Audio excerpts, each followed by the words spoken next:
last reunion had all these receipts. I mean, we know Jamal has seen other people. Giselle's own father is like, oh my God, please no. But Giselle sits back. I love it. She just melts into her chair.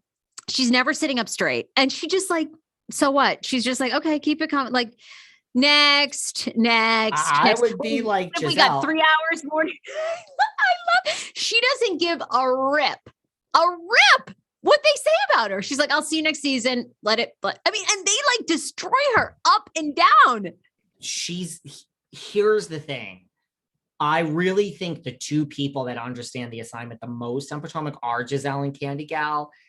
Yeah. The difference is Candy Gal takes it to the Twitter, to the IG. Candy Gal gets angry, and you better duck when listen, and Candy Gal's jabs are low. And that's not an insult. Giselle really gets the MVP award because you're 100% right. She doesn't care. I would be like Giselle. Listen, Giselle, when do you see Giselle clapping back? When do you see her tweeting? Never. When do you see her? Listen, and you say to interview her, I have interviewed her twice. She's been on. Giselle is like a Heather Dubrow. She has done every season. Knock on wood, it happens again this season. She just feels like, I got to do David's show. Heather Dubrow feels the same way. And same thing with Sutton Strack. Like, I just have these weird allegiances to me. And look, it could be broken, but I've done nothing wrong by Giselle. So I hope. She's an interesting interview. She doesn't, I think what we just said, she doesn't go there in the real world. And I can respect that. Listen, I don't care what I get from Giselle, as long as you come on this show every season. I love you dearly. I love you, Giselle. But she doesn't really go there like you would think. It's a lighter interview. It's a lighter interview, but okay, Giselle, okay. Please come back. Giselle, this is my open plea. Please come back next season. Thank you for the past 2 times.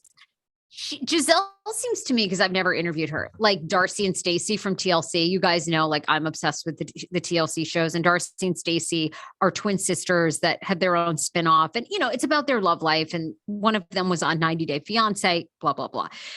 But you interview them, and they're another pair. They're always fun. I love them. They've done my show twice. I look forward to seeing them. But you really never get any scoop. And then again, they're like two that a week later, like some bombshell drops, and you're like, oh, well, you knew about that, and we never even got like an insinuate. You know what I mean? And do I think that they should break the shit on my show like Oprah? Yes. So. Am I resentful? Yes. 100%. Yeah. No, I mean, I agree. And then I have people like a Lala that has done my show twice, and like whatever is up.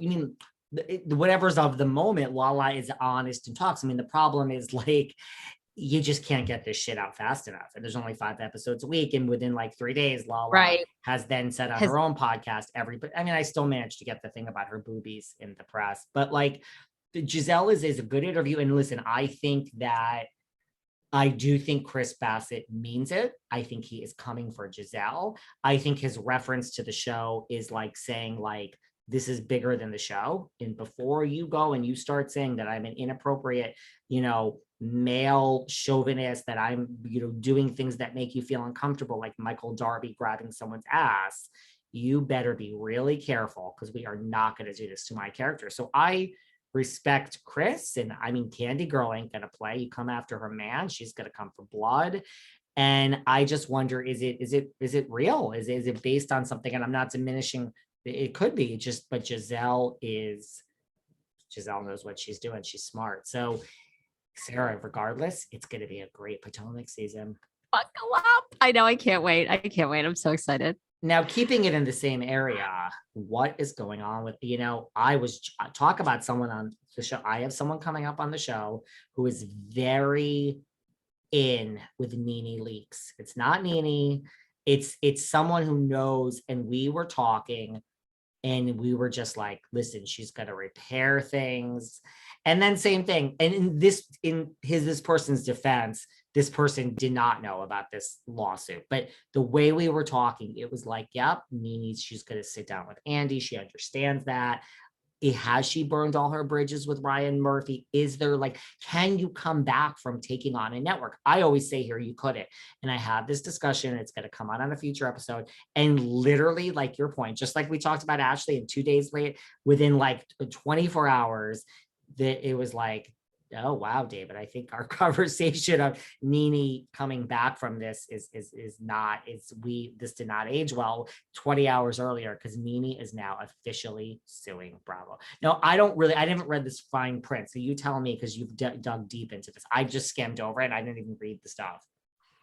Okay, well, this is what I love about our dynamic. I want your lawyer hat, because I just am like, is there a lawsuit here?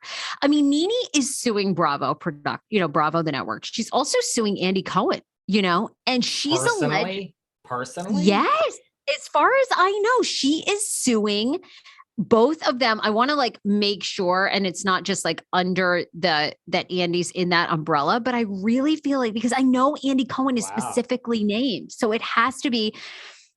In addition to Bravo and Cohen, the suit also names NBC Universal, True Entertainment, and Truly Original as defendants. Isn't that everybody? Yes. Now, I had a bad business experience with this horrible cunt, nasty woman, and I sued her. You don't come back from a lawsuit. Like, so, I mean, we did talk on air that like Andy and NeNe, like I think Andy and NeNe, without this lawsuit, were like Andy and Bethany. Like, there's extreme love, there's admiration, but wow, I didn't realize Andy was being sued directly. You can't then say I love NeNe, and because think about it, Andy hasn't really been sued ever. According to Leak's lawyer, she was the target of systemic racism from Zolciak, which was tolerated by Bravo executive producer Andy Cohen and other executives. Now, I want your opinion as an attorney. Why isn't she suing Kim? Because in addition, suing Kim, yeah. Okay, so why? Because if Kim is the one that allegedly said these racial things, and I'll go over them with you, because also I'm like, I don't know, can you sue somebody for that? In addition to Bravo and Cohen, the suit also I'm not sure you could. It names NBC Universal. Oh, why isn't she suing Kim? Well, I mean, first of all, we have deep pockets in the form of NBC, and Mr. Cohen has deep pockets. Mr. Cohen ain't no housewife. Mr. Cohen ain't working for his $1 million a year. Andy Cohen has a lot of fucking money, like real money. You know how I say that all the housewives have fake money, most of them? Andy Cohen is fucking rich. Like, the line out his door of the twinks and the young jocks that want daddy to propose, I mean, it's real. It's real. He just told Carolyn Stanberry he wants a younger, older relationship. So for all you young boys out there that are hitting up me, like, forget me. Throw me to the wolves, because, like, I understand. Just fucking run.